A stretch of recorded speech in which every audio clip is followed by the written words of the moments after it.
छोटी सी अरीबा ने धीरे से पूछा, अब्बू आज खाना मिलेगा ना?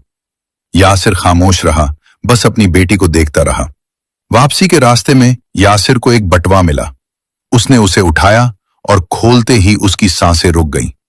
अंदर इतने पैसे थे जितने उसने जिंदगी में कभी नहीं देखे थे। रात के अंधेरे में यासिर अकेला बैठा था। एक तरफ वो पैसे थे और दूसरी तरफ अपनी बेटी का ख्वाब। अरीबा नींद में भी बोल रही थी, अब्बू मुझे स्कूल जाना है। और यासिर की आंखों से आंसू गिरने लगे। सुबह हुई और उसने फैसला किया, मैं अपनी बेटी को गलत पैसों से खुश नहीं करूंगा। वो बटवा लेकर सच के रास्ते पर चल पड़ा।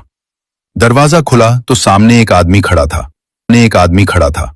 यासिर ने बटवा आगे बढ़ाया। आदमी मुस्कुराया और बोला, मैं तुम्हें आजमा रहा था। ये बटवा मैंने ही रखा था, एक सच्चे इंसान की तलाश में। यासिर की आंखें भर आईं।